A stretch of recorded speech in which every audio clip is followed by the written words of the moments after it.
Hello, good evening, Evening, everyone. everyone. All right. Okay, so we just experienced some technical difficulty, but again, let's start. Welcome and good evening, everyone. I am Felix Concepcion Viroya from Asla Experience Academy, founder and CEO, and I'll be your moderator for another episode of our Alpha TV, making you hashtag significantly better. So we still have a lot of virtual seats available, and we are also being casted simultaneously at our YouTube channel. So if you're having difficulty with the bandwidth, because there's a typhoon here in the Philippines right now, so we hope that you're all safe, so you can head over to our YouTube channel. So, but before we start with an amazing topic for this episode, let's of course acknowledge our partners. Let's start with, of course, IXL Online CIE Review. You can visit their page. Next, we have Startup Podcast PH. Next, we have, of course, Tuos, our first Filipino cloud-based analytics platform. So you can visit alphatuos.com, and you can visit Kapihan with Sir Lex, which already returned, by the way, with its fourth season. You can visit that via our Spotify accounts, Kapihan with Sir Lex. Okay, next. And we keep on providing a lot of things and formats for lifelong learners like you, and Filipino lifelong learners like yourselves, and people who are in the Southeast Asian landscape. So we just finished Babae for our women empowerment, our Tagumpay for MSMEs, Sipag for productivity for individual and organizational context. And then next would be Binhi this coming August, which is for our fresh graduates and young professionals. And of course, we also started ALAB, or Alpha Leadership Acceleration Bootcamp, that will start September. So if you want to learn more about that, it's all over in our social media. All right. And next slide. And of course, this is a personal passion project. And actually, our speaker is a fellow also coming from the same program under YCL Regional Workshop. We will be having our mental health awareness for fathers, a webinar and virtual forum under the banner Connect the Dads. So this is a project especially for creating awareness and education about what is called PPND, or paternal perinatal depression. If you want to learn more about this project, you can still register. It will happen tomorrow, 9 a.m. to 12 noon. There will be these speakers, there will be some launch of community leaders, and there will be also some drop of a very interesting technology that can be helpful, especially for mental health for fathers. So, next, without further ado, I think we can jump into, of course, the focus of our session for tonight. But before that, let me introduce our speaker, a classmate, a fellow from the same program, from the Waisili Regional Workshop on Mental Health. Our speaker is the founder and Chief Impact Officer of Together for Food. Yes, you heard it right, Together. And you can ask her later why the name is that. A collective empowering youth, women, and leaders through experiences focused on mental, social, and occupational wellness. She serves as a board advisor at WEDU, advancing women's leadership in South and Southeast Asia, and is an ambassador of the Singapore Leaders Network. A recognized change maker, our speaker is part of the World Cities Summit Young Leaders, ASEAN Foundation's Creator of Change, and the Temasek Foundation NUS Next Gen Leader Program, which will happen next week here in the Philippines. She is also a Berkeley Executive Coaching Institute scholar, equipping herself to further coach and empower others, passionate about purpose driven impact.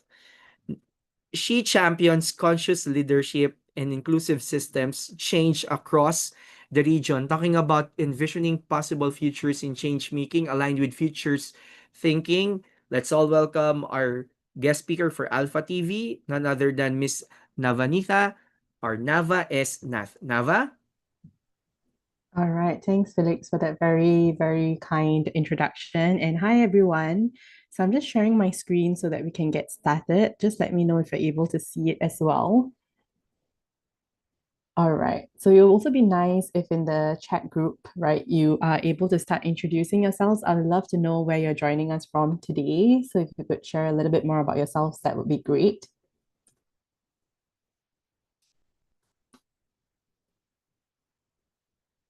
Yeah, so feel free to put it in the chat group. I am gonna see if I can see the chat.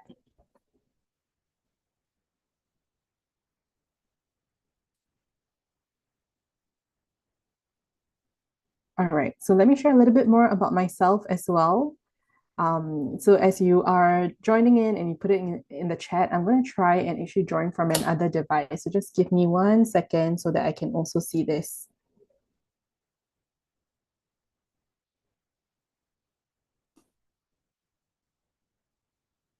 Yeah, so please put in the chat your name, if you're joining from a particular country, and maybe like one word or emoji to describe your week.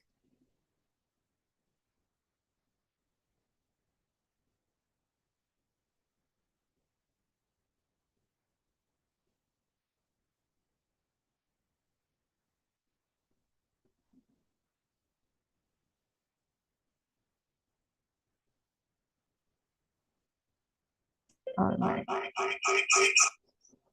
All right. So I will get into the chat in just a little bit, right? So my name is Navas. I just want to introduce myself a little bit. Thanks, Felix, for the introduction. Out of my different roles, there are things that I'm very passionate about. So I've been volunteering. So later I'll be sharing a little bit more about the spectrum of change making. So I volunteer in different roles. People's Association is one that I do for grassroots work. With BDO, I'm a board advisor. So if you're a woman or you identify as a woman and you're looking to invest in your leadership in South or Southeast Asia, that's definitely an organization to look out for. And amongst my other roles, of course, I'm a founder and chief impact officer of Together for Good. So, of course, the name is also very intentionally spelled that way. I think Felix was trying to point that out because we collaborate to scale impact. So I'll be sharing a little bit about that. In the chat, a couple of you have mentioned, most of you are from the Philippines. There are a couple of you from Davao City or Zemis cities. I'm not sure if I'm saying these names right, but thank you so much for joining us from different places. During the course of our discussion today, please use the chat actively. So I'll be asking you a couple of questions along the way. Now, in terms of Together for Good, so just to share very quickly around, what the organization itself does, because it is about change making. We look at empowering individuals and organizations to live and do good better. So what that means essentially is that we're looking to catalyze change for a better world by collaborating. So that's where the name in itself encompasses gathering for good and to co-create a more conscious, capable, connected, and compassionate society. So in the impact space, right, there are many things that we are looking at and we're passionate about. So we started off with mental wellness being the first pillar with the belief that if people are in the right headspace, they can drive change better. And then, of course, with time, we've also navigated and explored social and occupational wellness. And the reason for that is because of the demographic that we serve. So if we look at youth, for example, and why we do what we do, what we've identified is that like 1 in 3 youth experience mental health issues, and this is increasingly becoming more common. There are implications in lives and societies as well as in the workplace. And it's a very common issue across the board in Southeast Asia, right? So it's not only prominent in any one country, but across the board, we're seeing very comparable numbers. And there is a high number of youth in Southeast Asia with these sort of like mental health challenges. So, of course, when we talk about mental health challenges, there's a whole spectrum of it. From health all the way to people experiencing some level of stress, and a healthy level of stress is okay, but beyond that it can be probably not the best experience, right? So we are seeing an increase in amount of burnout, depression, especially amongst people in their 20s. And we are seeking to address this mental health and professional development needs of youth. So in the Philippines in particular, there was a Deloitte study that showed that 70% of Gen Zers in the Philippines experience workplace burnout. So those are very stark numbers. So why we're trying to address this is because in Southeast Asia, as all of you would know, we have a very big youth population, right? And this proportion is actually going to increase and peak in 2038 So we do need to have these measures in place or some measures in place to address this growing issue. And so this is where Together for Good, we're looking to meaningfully engage youth and to address their mental health and professional development needs. So we do have a very long-term view around what we're working towards. So some common problems that we're facing today across the board, right? We are seeing people in the 20s navigating very big life transitions. So there's a lot of you that might be experiencing things like this as well. So if you're a recent graduate, you're looking to graduate soon, moving from school to a work environment is a very big change. There's an increasing competitive market that we're navigating with economic uncertainty. You might also probably be navigating relationship changes because in school it might be easier to meet your friends, but when you're working, you have different responsibilities. It might be harder to meet your friends on a day-to-day basis. Navigating workplace friendships and relationships there might also be a bit harder. And we are facing this loneliness crisis or epidemic, right? And so that might be a term that you might have heard of as well. And then, of course, with mid careers or early careers, sometimes we feel like, oh, we're navigating it on our own and there isn't sufficient support. Or if we ask for help, how might that be perceived like in the workplace setting? And then beyond that, if there's avenues of support, we're also seeing people being reluctant to ask for help. Increasingly, we're seeing more people ask for some level of support, so that is promising. And then also how we think about support, right? We think about very formal avenues, but it can also be very informal things. And that's also something that we can relate to in the change making space. So I would love to hear what are some common challenges we then are facing today. So earlier we spoke a little bit about the individual perspective, but something that we all have in common is things that we face on a global or day-to-day level, right? Beyond work or school, what are some things that we're currently all experiencing? So if you've been reading the news, you're following social media, there are a couple of things that you might be seeing. I would love to see you post some of these things in the chat, right? So it could be anything. It could be, what are some common things that you've just read on the news recently that we're all facing at present? So I give you a couple of minutes to just put that in the chat.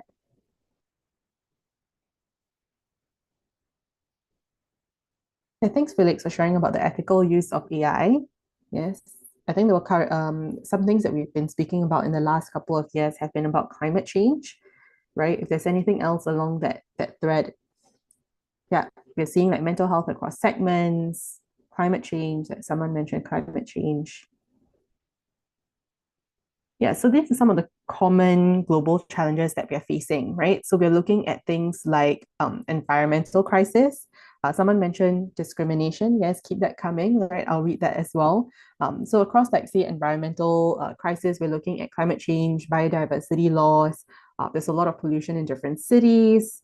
There's like water scarcity because there's dwindling freshwater resources from overuse or pollution, deforestation, right? In terms of like geopolitical and security challenges, we're seeing regional conflicts and wars.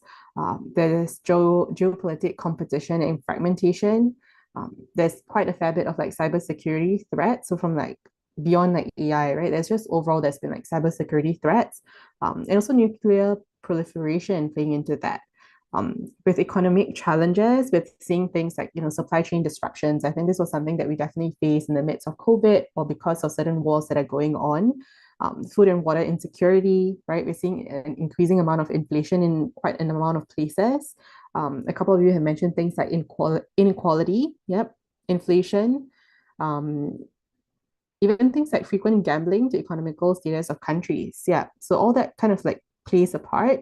From economic challenges, even the impact of AI on workforces, right? We've not seen the full extent of it. So as much as it offers opportunities, with rapid advancement, we're also seeing some of the challenges that comes with that, including regulatory like complexities.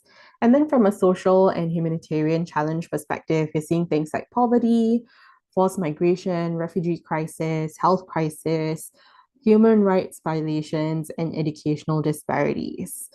So I know this is quite a lot, and we're starting on a very negative note on a Friday evening. So I'm so sorry to dampen your mood that way, but I promise that we will move towards a more hopeful direction. So if we look at the history of the world, right?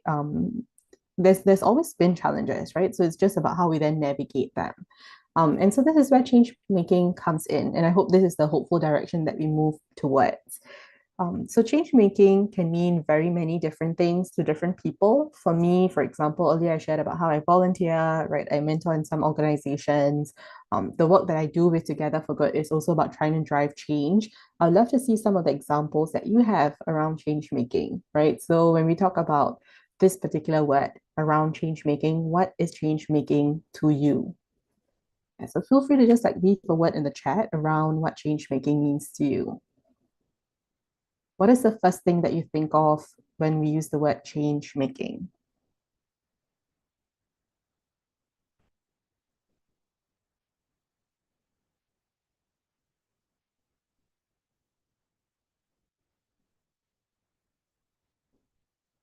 Yeah, so I think a lot of you relate to creating positive change, driving impact, right? So essentially, change making is just that, right? So I think you've all got what change making is and can all relate to it. Um, you've also mentioned about reforms, yeah, and there are many types of reforms, right? Driving improvements. So across the board, we're looking at what change making is. It is about intentionally working towards a positive difference in the world, whether again, that's addressing social, environmental, or economic issues. And it's an act of moving from a problematic status quo to a more desired future state. And so this is driven by a desire to improve conditions for individuals, communities, or even global systems, right? So at its core, what change making really is, it's about embodying empathy, a willingness to act, and creativity in problem solving. And it's not just about identifying problems, but really actively engaging in finding and implementing solutions. So that's kind of what all of you have also shared about, right? It's about driving positive change, driving impact, improvements, reforms, to make an impact on even normalized systems. So just because something is happening and it's made normal doesn't mean that it's okay either. Absolutely right, Brent. And so this is where we'll be sharing a little bit more about this. So there's this quote that I love. I think there are many versions of this. There's even a Chinese proverb that relates to this. The way that I see it is that change making can be very long term. There are some things that can be quite immediate. So, for example, I am volunteering in an organization to teach youth, right? So maybe for that particular week, that youth might be able to better do their homework. But in the longer term, maybe that particular youth goes on to do better at school, gets a good job, has the right skills to also drive impact in their own communities, go on to be a leader, and then they impact even more organizations and their own society, right? So really change making can be a very long-term thing to look at. So I love this quote around how sometimes you're planting seeds so that it gives shade to someone else. And sometimes we might not even necessarily benefit from that shade in our lifetimes, but it's important that we still plant those seeds. So when we look at depth of change, there's a spectrum to it, right? Because change making can be understood across a spectrum of possibilities, from individual acts to systemic transformation. So I think some of you had also mentioned things from a systems perspective. And this spectrum can be visualized by depth of change as well as a breadth of engagement. So when we look at depth of change, one aspect of that, of course, we start with a very individual impact basis. So this is where I shared, hey, if I'm volunteering, right? That's at a very individual level.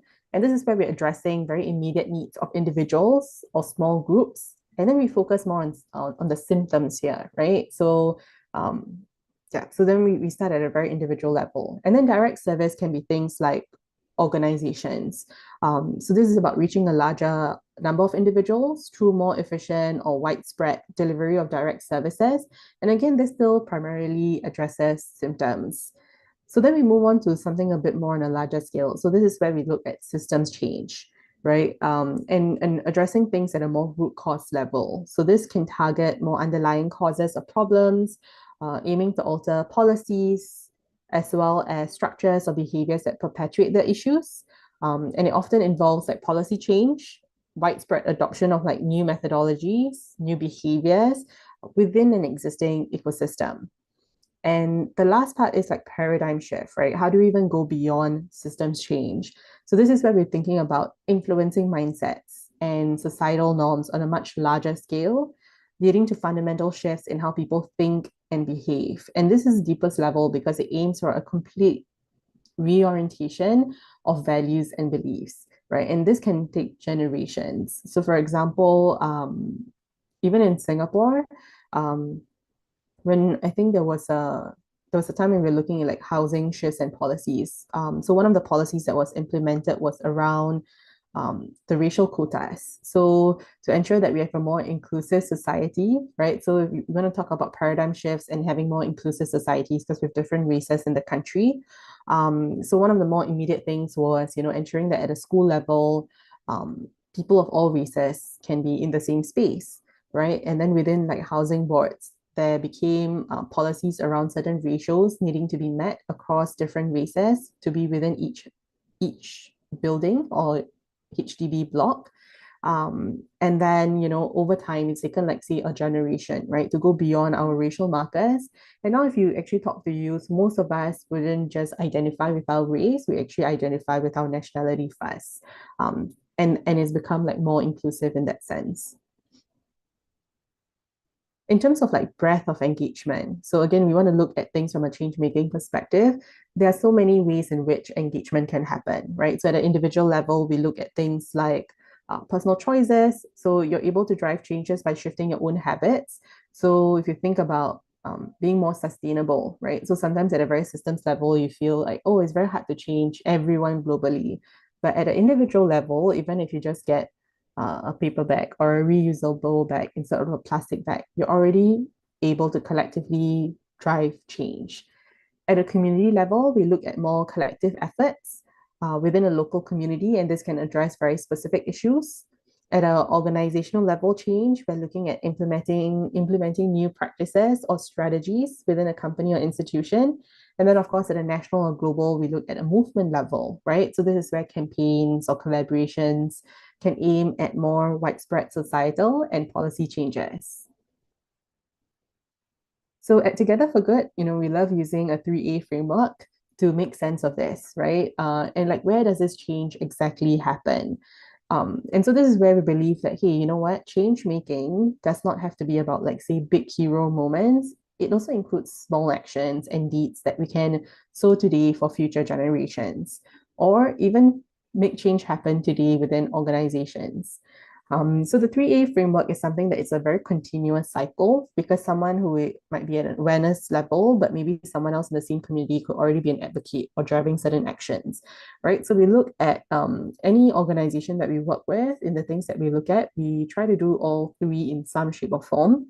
So awareness can be things like running campaigns, right? So if you look at social media, for the most part, these posts are about running awareness campaigns and ensuring that people know more about a certain subject or impact area. And so even if you have an organization or you are passionate about a certain cause, it is worthy to look at, if you can run certain campaigns, right, to increase awareness. The second part is then driving actions.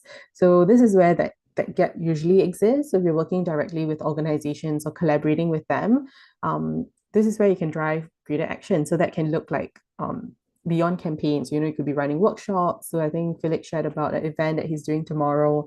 So beyond awareness campaign, he's now taking action to then educate others.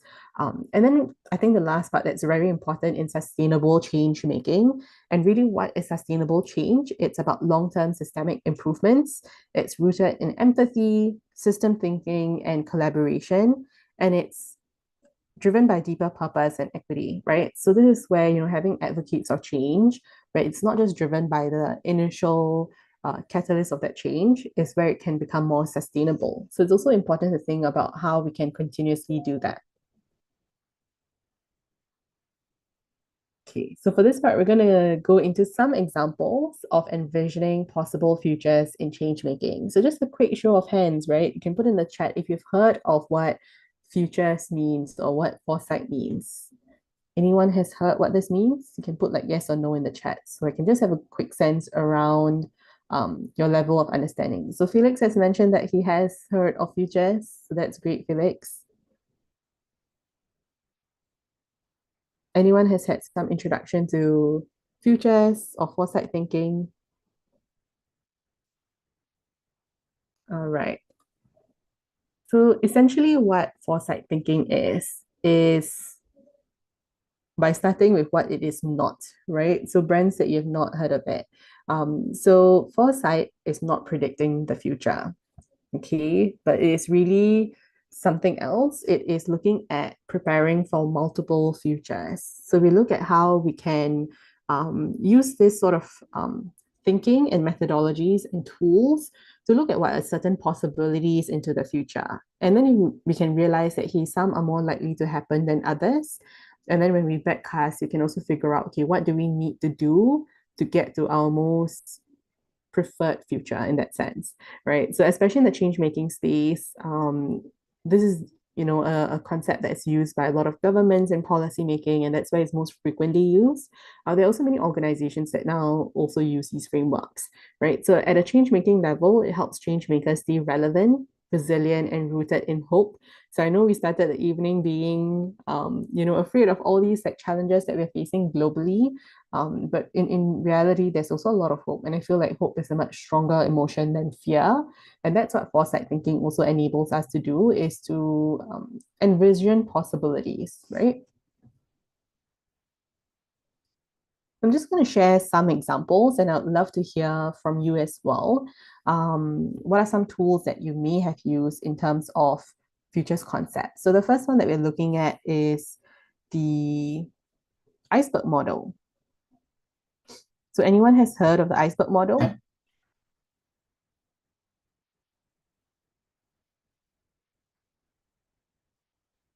Brent, do you want to share a little bit about what you have heard about iceberg model? You can put it in the chat or you can unmute yourself.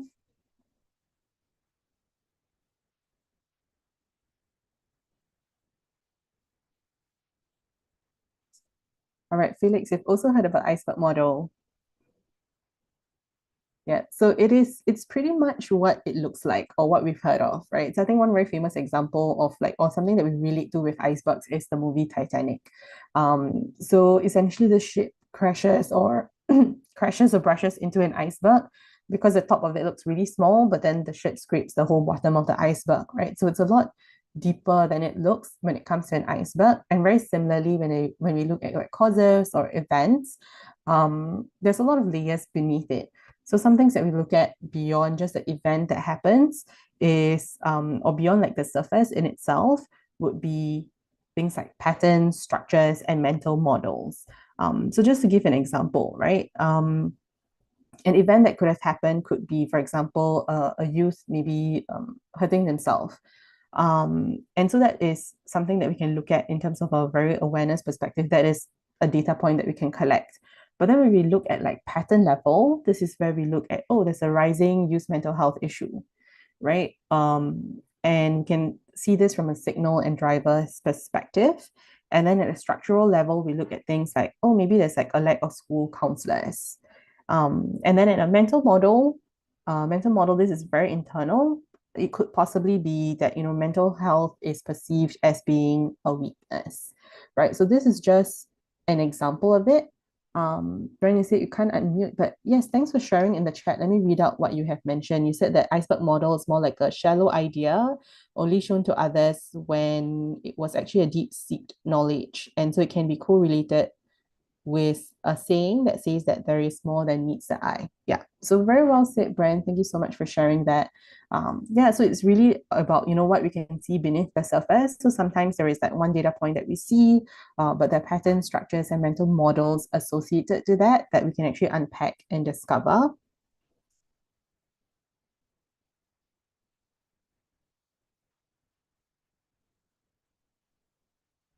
Yeah. So if you were to use the iceberg model in change making, for example, you can pick an issue, right? Think about a particular data point that you've seen. So, for example, there's plastic pollution. So then think about, what are some patterns that we're seeing, right? What are structures that exist? So patterns that could exist is that, people just don't bring reusable bags with them because it's not as convenient. And then structures to that could be things like, there aren't also a lot of recycling bins, right, that are already in households, so it doesn't make it as convenient. And then from a mental model perspective, it could be things like, um, everyone thinks that someone else is going to be driving that change, right? So someone else, it's someone else's duty in that sense, or they do not believe that they can drive change at an individual level. Yeah, so that's something. That's one way to like look at it. Okay. Another tool that we're going to be talking about is the futures wheel. So has anyone heard of the futures wheel, or have you used it in your line of work?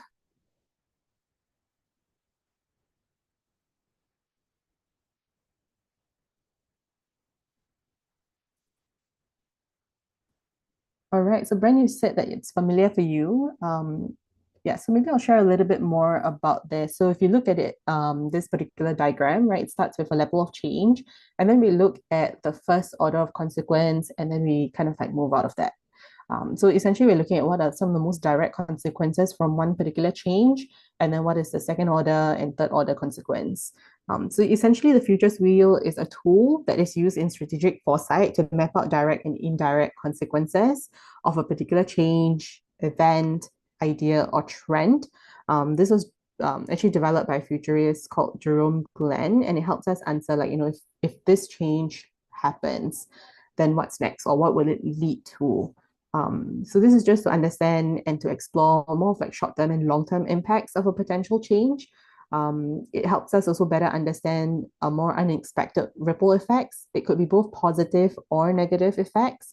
And to think about these things in a more like systematic perspective, also in a more creative perspective about the future, right? So how you can use this is you essentially start with a central idea or change, and that kind of like becomes the middle of your wheel.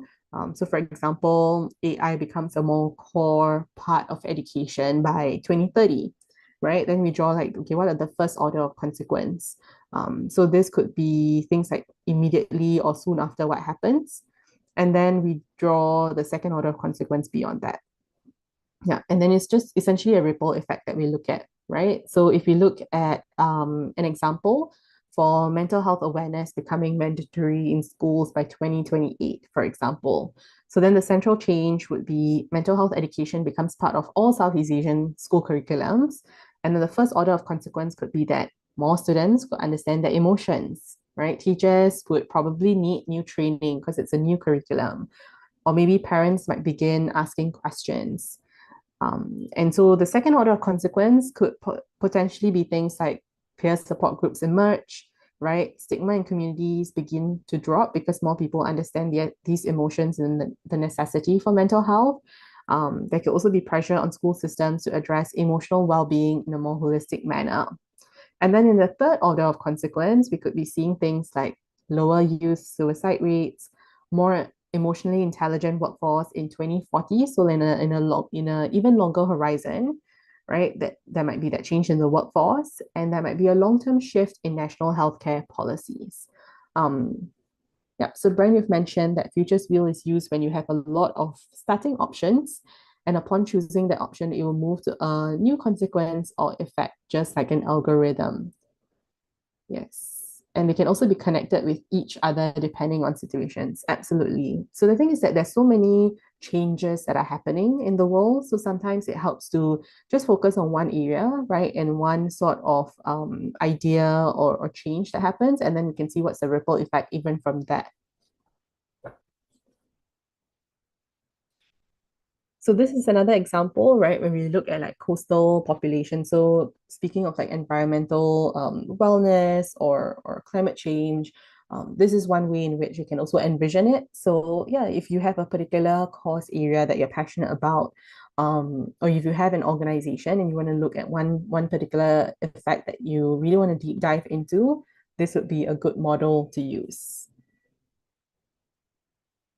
As you have questions, feel free to like just put it in the chat as well so we can address it in a while. All right. And then this is another framework. It's called the STEEP framework. Essentially, we look at different factors that we can consider.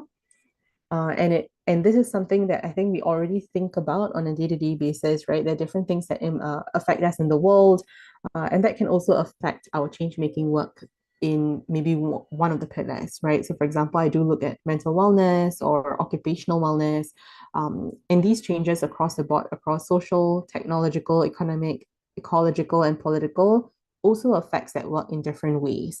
So these are external developments that can affect our cause-based areas, right? So STEEP essentially are like drivers of change. And what it helps is that it helps us understand what's influencing change in the world.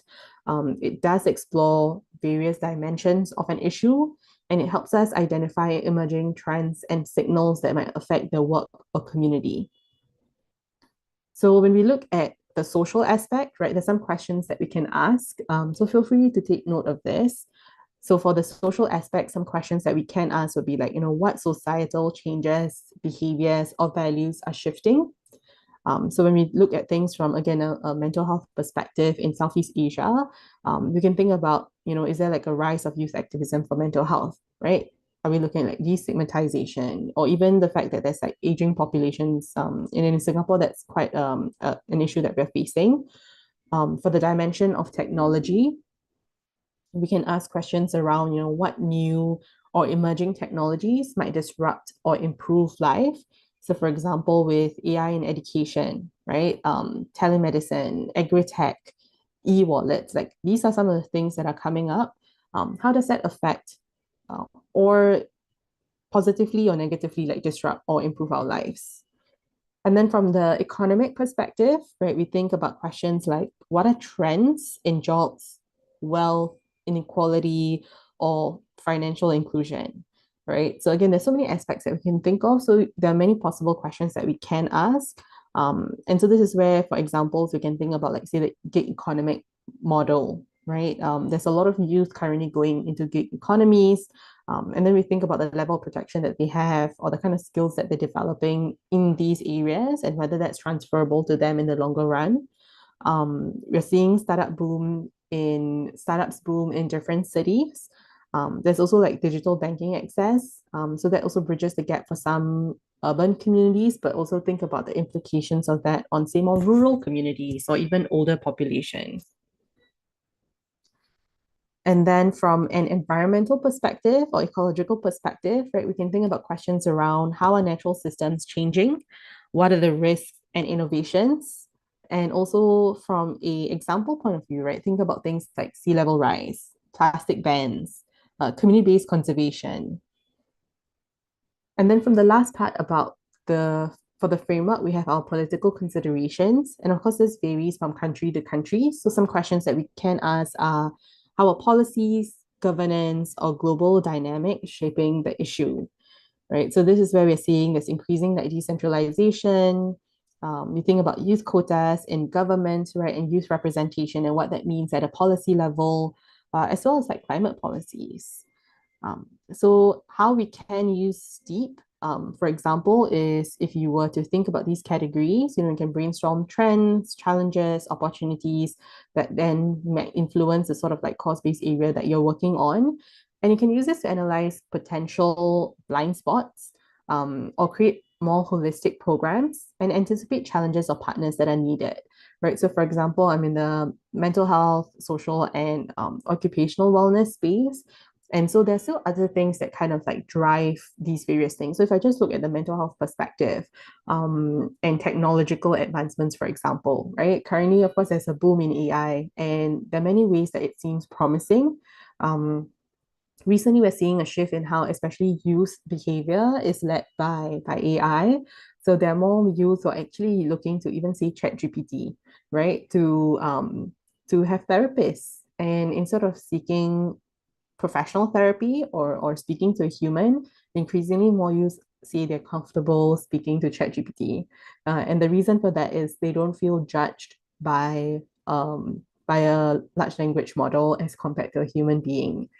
So that sounds nice in a way like, oh, youth are actually trying to get support, right? But on the other hand, the reality is that we do live in a world where we are around people. So it's just as important that, beyond being comfortable using the tools, people are still open to human-to-human connection, right? So there's both good and bad to technological advancement, but that's, just again, one part of that framework that can come in when we look at one particular impact area. Yeah, so it helps us zoom out, right? This particular framework helps us zoom out instead of asking only about what I want to change. It helps us understand what's changing around us as well. and how we can prepare, adapt, and co-create within that shift. So if you have like one issue that you care about, right, what are trends that are shaping its future in each SEEP area? So I'll give you about like 2 minutes.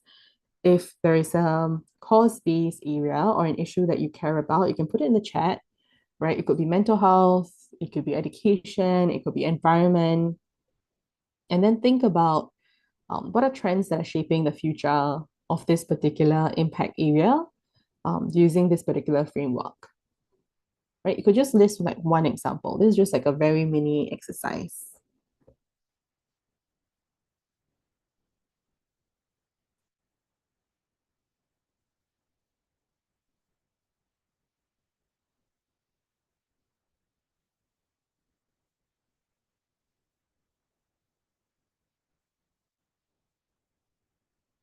Yeah. So feel free to put it in the chat, right? Include your course-based area. Again, it could be things like education, it could be mental wellness, it could be environment. And then just list one example of this, right? It could be from a social perspective, what is a change that you might have to consider that could impact your work or course-based area.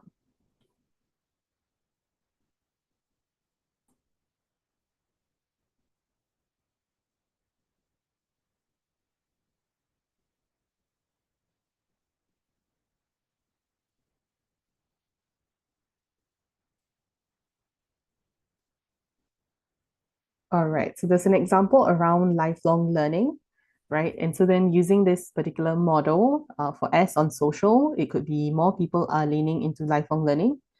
Um, in terms of technology, there's use of AI and other technologies. For E, for economic, there are more ways to earn, and there are more lifelong learning programs. So not necessarily with ecological, so just to suggest this, right? So for example, if someone is living near a very coastal town, if there is sea level rising, then their hometown might be affected, right? And that can affect their ability to learn, right? Or to feel safe in where they're living, because maybe their homes will get destroyed, or like, their pathway to get to school might get destroyed, for example. So everything is pretty much connected. So Felix, maybe that's where the E could come in. And then for P, for political, it could be about cross collaborations on education, right? Whether it's across nations in Southeast Asia. Yeah, so that is definitely one way to look at the framework. So thank you so much for sharing that example. And so I'll be sharing some other examples as well. But yeah, feel free to still put in this in the chat. I would love to read what are the examples that you have in which you've implemented some of these things, or how you see features being used in your own community. Yeah, so beyond the framework, right, if there are ways in which you've seen features being used in your community, so it could be causes that you're passionate about, it could be causes that others are working on, feel free to share that in the chat as well. Would love to read some of these examples.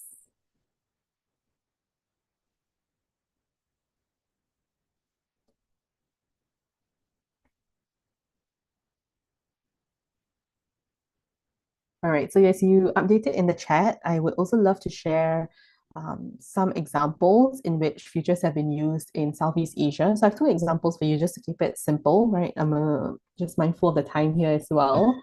So the first, for example, maybe you might have heard of this organization, and I'm a huge fan of the work done by these two founders. So anyone recognizes this particular organization or founders? You can also put that in the chat.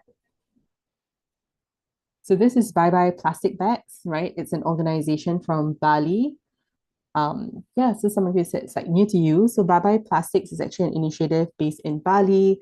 It was founded by the sisters Melati and Isabel, and it offers a fantastic real world use case, right, for applying futures concepts. So they started this when I think they were just children when they started this initiative.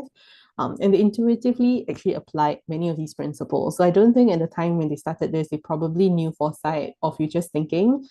And the thing is that many of us might be already be implementing some of these tools without identifying some of the tools, right? So this is an example of that, where they've applied some of these principles so we can explicitly frame their journey through the lens of foresight methodologies like forecasting, scenario planning, and backcasting. So they preferred future for the plastic bag-free Bali. So the entire thing was about ensuring that Bali didn't use plastic bags. And so that was the alternate vision. They imagined a Bali where single-use plastic bags were a thing of the past, right? There were clean beaches, thriving marine life, and populace that's educated and empowered to make sustainable choices. And so that was their guiding star. And so in terms of like the formal application of futures, again, this was not something that they were aware that they did, but this is where the foresight came in, right? Um, they identified drivers of change. So for example, from a social perspective, there is youth activism, there's community engagement, public awareness, and also on a level for a social perspective would be the values that the society has in Bali. For technology, there was the development of, say, alternative bag materials, right? So over time, we were seeing an increase in like paper bags, people were using reusable bags, and there was improvement in recycling technologies. From an economic perspective, Bali is quite reliant on tourism. There's a cost to managing waste. And there's also economic opportunities in alternative products. So we've seen since how there are like more companies have come up, whether again, if it's just selling reusable bags, there are now whole organizations that do that, right? Or over time, we've seen organizations sell like tote bags. From an environmental perspective, we've seen rising sea levels, marine pollution and its impact. And then from a political perspective, we've seen things like government willingness to legislate these changes and the enforcement of capabilities. And then, of course, there were also certain uncertainties, right? One huge part of that is whether there was a level of government support for a ban on plastic bags, the willingness of businesses and consumers themselves to adopt some of these alternatives, and the speed of infrastructure development for waste management. So in terms of developing scenarios, if you were to assume like say 2 to 4 distinct narratives about Bali's future based on how these drivers and uncertainties would play out. For example, it could have been like a green utopia, right? With full ban in infrastructure, or a tourism track with continued pollution despite awareness, or community-led resilience, where local action fills government gaps, right? So there was a lot of different types of possibilities that could have played out. But this is really where, eventually, because of the activism, getting people educated, sharing about the importance of like navigating climate change, as well as the fact that, hey, in the longer run, right, it is the own community itself in Bali that will be affected by this if this change doesn't happen. That eventually this did get legislated, right? So now there isn't the use of like single-use plastics. So it was a very successful use case, and they started this from the time they were kids, and then it took almost, I think, more than a decade for it to come into action. Yeah, so it's incredible in terms of what even youth or like children can do, right? So again, it really shows the power of like individual action and how collective change can be driven by individuals making that happen. On a more like multi-issue platform, an example would be UNDP, right? So I think this is an organization that most of us would be familiar with. So there's a UNDP SCAP office in Bangkok. So that's in Southeast Asia. So an example of this, so as part of this program called the Youth Collab, right? So it was done by UNDP and City Foundation. So what they did is a Southeast Asia regional platform to empower youth-led sustainable development goal innovation across various cause-based areas. And so their change-making cycle, if you look at what Together for Good uses in terms of the 3 A's, at an awareness level, right, there's the SDG innovation labs, and there was like education that was being done. And then there was an awareness level in terms of the campaigns that they were running. In terms of action, there were a lot of social enterprises that were supported. So there was a whole platform that was built to share curriculum, right? So I think like Felix has shared, Felix, you do have an organization where you share a lot of knowledge as well. So yeah, with UNDP, I think the Youth Collab team, this is something that they did in terms of sharing knowledge. There was a lot of programs that were initiated. So I think I personally participated in 2 of it. One of it was for social enterprises that were driven by youth, and then they also had more focus-based programs.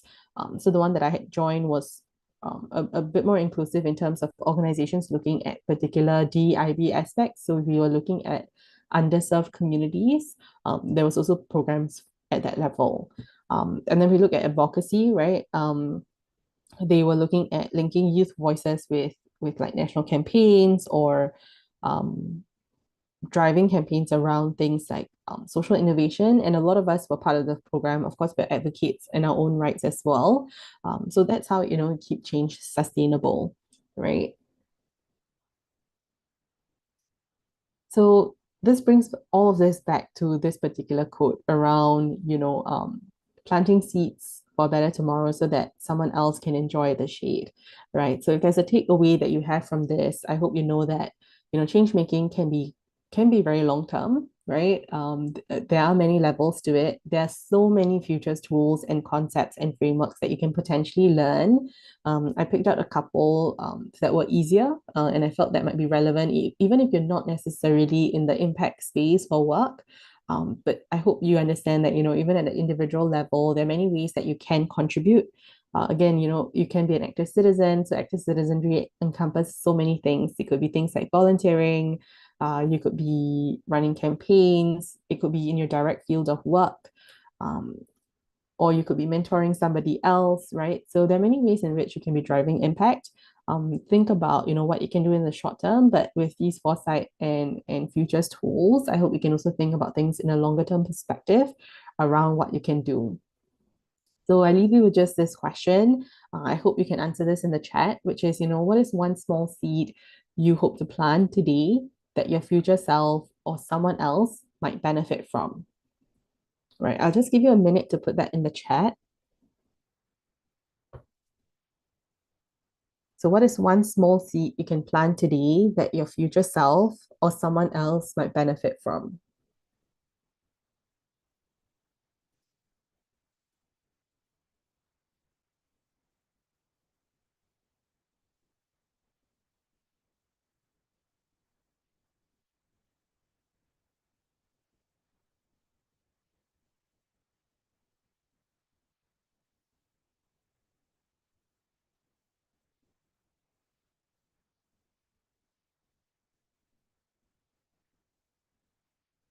All right. So we have one person who has shared around start supporting causes that I believe in and volunteering my three T's: talent, time, and treasure towards such causes. Well, that's beautiful. Thanks, Felix. All right. Feel free to share more in the chat, right? I will be reading that out in a bit. As shared earlier, I'll be heading to Manila next week. And I'll be hosting this particular meetup there. So feel free to join Felix and I. This will be on the 24th of July, Thursday from 6 to 8 p.m. It's part of Elevate Age, which is a program that we look at in supporting youth across Southeast Asia, especially to improve your occupational wellness. So we'll be hosting something called the Mastermind Circle. Right. So feel free to come down, meet other change makers. It's a casual gathering to get to connect better. If you have questions, feel free to put them in the chat.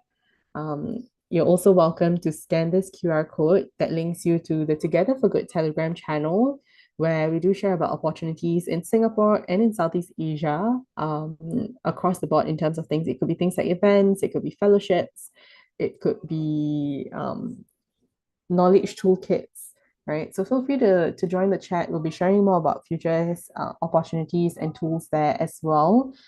Because again, there's so many tools that you could potentially be learning. So this is a very quick introduction for you to get thinking about foresight thinking. Thank you, Krisa, for sharing about how you can also be showing kindness to others, even in small ways, like offering a listening ear or words of encouragement. For Brent, they shared that you can plan today. Something that you can plan today would be the effort and perseverance or believe as a member to your organization to ensure that your organization won't disband and will further broaden the opportunities for students that will help them be ready for the future. Absolutely. Yeah, I think that's a very hopeful note to have. Divina, you shared about sharing your skills to the less fortunate. That's really nice to do that. And so that's the thing, right? There are many ways to contribute. I think Felix shared about talent, time, and treasure. So I hope all of you do that. And with that, we've come towards the end of the sharing. Felix, would you like to come back on?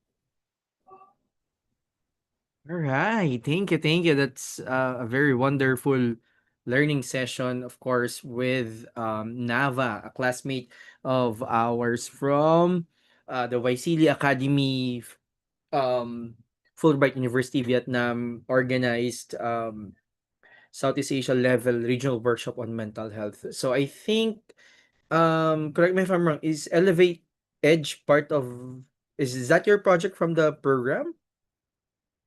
Okay, so Yes. if you want to know more about the meetup that's gonna happen on next Thursday here in Manila, because Nava, as part of the um Temasek NUS or Lee Kuan Yew, yeah, Yeah, so it's that a cohort. Temasek, it's a mouthful. So it's Temasek Foundation, Lee Kuan Yew School of Public Policy, Next Gen Southeast Asian Leaders Program. Yeah, It's a very long name. full disclosure, that's actually that's the second installation of that particular fellowship program.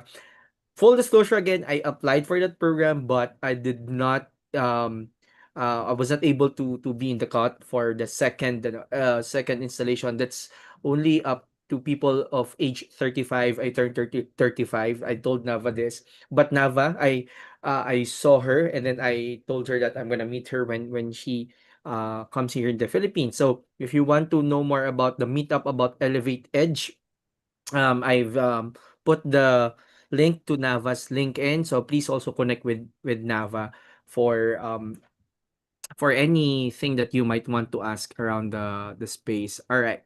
So yeah, we're now in the Q&A portion. LA, maybe you would want to flash something. Yeah, but while we are trying to accommodate some questions, maybe we can accommodate two or three questions for the time being. So we've listened on how change happens from individual to systems to having the shift. Okay, the systems change and shift. Dava also shared a very useful and pretty much straightforward approach on change management, and that's the 3A: awareness, action, and being advocate, or the advocacy part, which is which actually also somehow similar to what we call the ADKAR model of change management. Um, and then we also learned about some foresight and futures thinking tools, the iceberg model, futures wheel, and the steep framework, and also learned through some use cases that has been shared. So now, oh, also Nava shared the Telegram. I think this is the Telegram channel, right? That they can that you can actually join in. All right. So any questions about our topic on change making? Okay, so probably if there are no questions, I'll jump into to pitch in the first question. So um Nava, I just want to learn more about your thoughts, your 2 cents about how important are mental models or structures for a professional or a young professional like you and me and the rest of the people here. How important is knowing that there's such structure that exists, that there are some mental models that they can use, because I don't know, I'm not quite sure if a lot of people do adhere to using such, but right now, whenever I talk to like people in the space, my I would say my tribe, the common thing is that they follow certain mental models or follow structures. What's your take on that?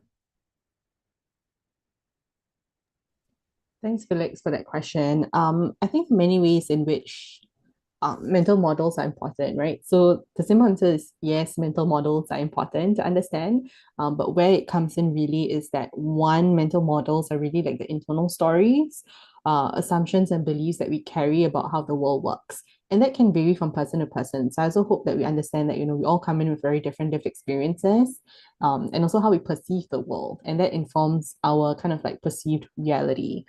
So one is also understanding what are these like internal stories that we understand.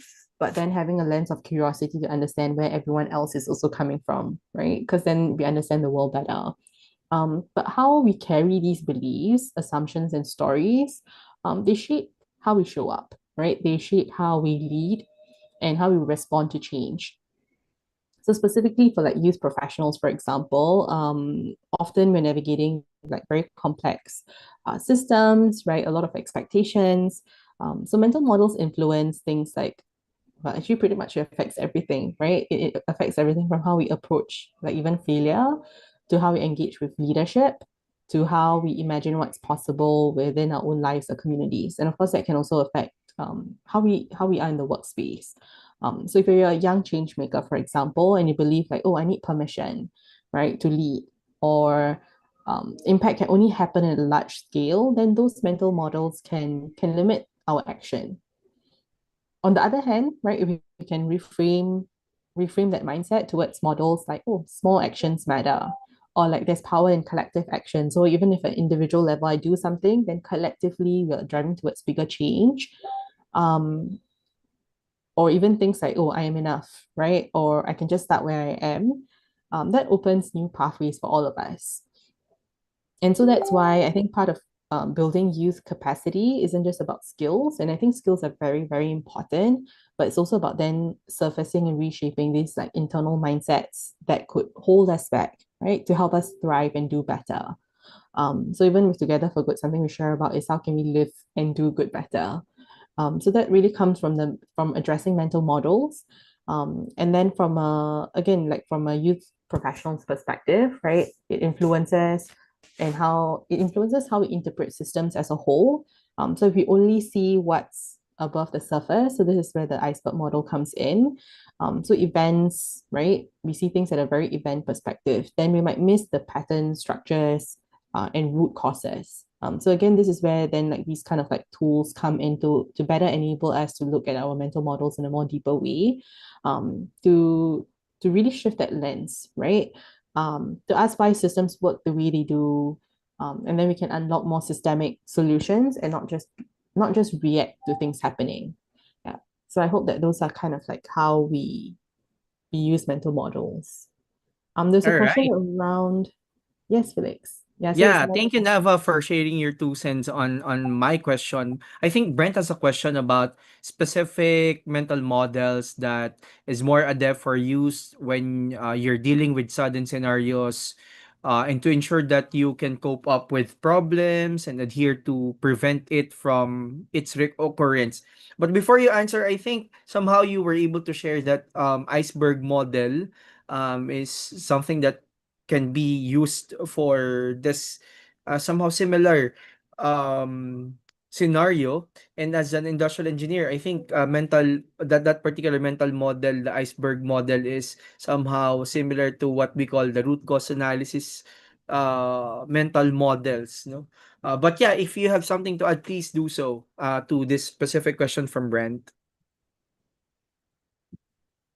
Yeah, let me just read that question. What mental model do you think is more adept for use when you are dealing with certain scenarios to ensure that you can cope with problems and adhere to prevent it from reoccurring? Oh, that's a good part. So it's not just about understanding it, it's to prevent reoccurring. So this is the thing with anything that happens, it can be very complex. So there are many things that can be impacting something, right? As to like why it happens. Um, hmm. I think sometimes when we think about tools that are available, we kind of like just jump into thinking like, okay, what tool can we use to to see whether we can prevent something from happening again. But in reality, these tools help us understand why something has happened and also like what are some possible things that can happen, right? So we might not necessarily be able to like prevent something from reoccurring, but we can see what are some of the different possibilities, map out what is the most possible like trajectory. And then when we backcast, so backcasting is also a futures tool that we can use. Essentially, we look at, say, envisioning what 50 years down the road could look like. And then we backcast like every, say, like 2 to 3 years or every 5 years. And we decide like, okay, what are some things that need to happen at that level? So this is where if we were to use the STEEP framework, for example, we can use the STEEP framework at every 5 year mark, right? So within that 5 year mark, what were some things that need to have happened from a social perspective, from a technological perspective. So, for example, when we say um, in 50 years, right, we do not want sentient AI. So, for example, have a very, we live a life where maybe there's only like 2 days of work, okay, and people are like mentally well because they have 5 days off. So this is where, okay, 50 years down the road, if that's the ideal scenario that we want, and we want to work towards that because that's the agreed future that we're working towards, then 5 years before that, what needs to happen from a maybe say social perspective? Social perspective would be we're all okay with just working 2 days a week and we find that meaningful, right? Then we can map that out from a technology perspective, economic perspective. So economic perspective could be like, oh, just 2 days of work is enough to financially substantiate what we need for our life, and we still have a good quality of life, right? Then 5 years before that, what needs to happen? So we just backcast every 5 years to then figure out, okay, then what does that mean today, right? So from a tech perspective, for example, we're incorporating AI in a meaningful way, where AI isn't just taking us out from our jobs, but it's used to enhance and optimize work. So we're able to be more productive. So we don't actually have to be working 5 days a week, right? So that's one example. So of course there are many things that influence that. So that's kind of like where we map it. It's a much longer exercise if I were to give all of the examples. But again, there's so many tools that can be used. Yeah, so when we look at like sudden scenarios, I think that's another part as well.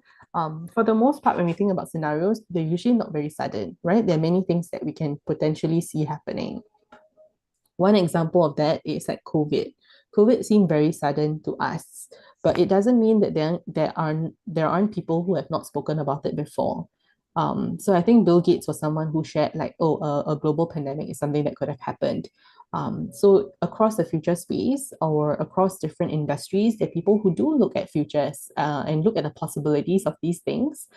So they are actually envisioning all these various possibilities, and even a global pandemic was part of it, right? It's just that to the masses and to us, because that wasn't necessarily our area of expertise, we didn't know that that is one possibility for the most part, right? In terms of like the way that it happened. um, yeah, so that's kind of how we can use these tools and concepts to better understand the possible future, the more preferable future we want to work towards. All right. Thank you. Well, if you have captured what Nava just shared, she just gave I would say, a 3-minute compressed lecture on what futures thinking looks like. So, it so happened that we have a little time today, and this is really a good thing to know. If you are still not um getting the idea, it's really similar to other thinking models, right? There you have design thinking, you have Lean Six Sigma thinking, you have systems thinking, you have those kind of thinking models. So futures thinking is also one that you should look into.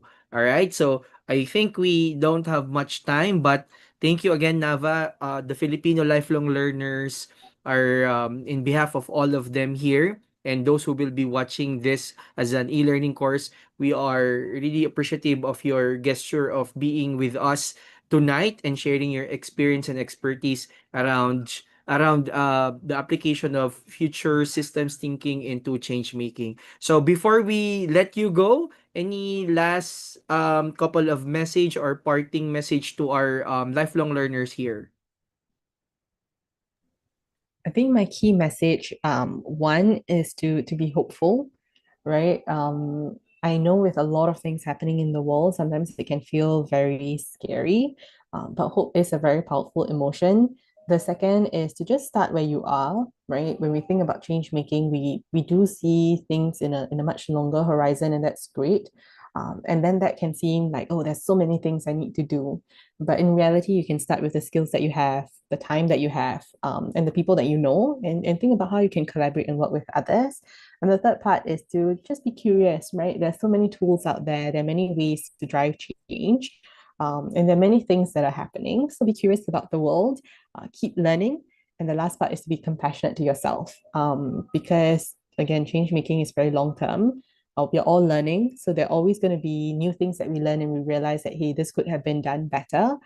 So I hope, in that process of change making, you're compassionate to yourself in terms of how you go about learning and recognizing that, with what you're trying to do, it takes time, right? And you're doing what you can at every point in time. Thank you, Felix, and thanks everyone for being here today. All right. Thank you, Nava, for again for gracing us tonight, and see you next week here in the Philippines. So start what I captured is start today. Okay, start doing something today. All right. Thank you again, Nava.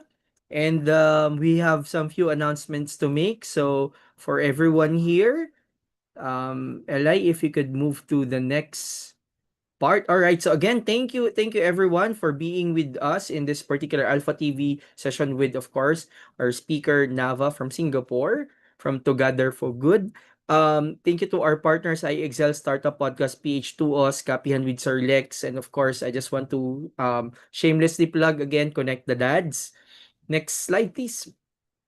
And we have some programs happening. We have still the Yellow Belt next, the project management, Kaizen Professional. By the way, we're gonna be having a face-to-face on July 25 here at Lipa, Batangas. If you want to learn more, just message our page. We have our data analyst program, our green belt program, our black belt program, Agile Scrum. This is one new program at Data Analytics Associate, Lean Professional, and we're gonna be having a generative AI professional program happening. I think August or September. So if you are into this, just go to our social media pages. We have our machine learning program that's under data analytics, under design sprint professional, under innovation, project manager, obviously from project management. And then we're going to be having our certified sustainability professional. These are sustainability and machine learning is under GSDC, or Global Skills Development Council. Next slide. And if you don't have time attending the courses via the live online classes that are scheduled every weekend, we have our self-paced courses. You can find them. Most of our premium programs do have its equivalent self-paced courses under aslexph.com/courses. And of course, on top of, we have about 200 courses in our platform under Project Escuela One. This one will be part of that. And again, thank you, Naba, for sharing something about futures thinking and change making. This will be joining the group of about 200 free e-learning resources coming from different Filipino lifelong learners and mentors, and as well as our allies coming from Southeast Asian countries just like Nava. So just visit our platform, our project Escuela One, under aslexph.com/courses, and start learning something around innovation, sustainability, analytics, and continuous improvement today. So, as part of what we do, every time you complete a course, you earn what we call alpha coins. And then when you accumulate such, you can actually use it as a discount or to buy certain courses in our platform using that alpha coin. So that is how we facilitate and enable every lifelong learner here in the Philippines. Next.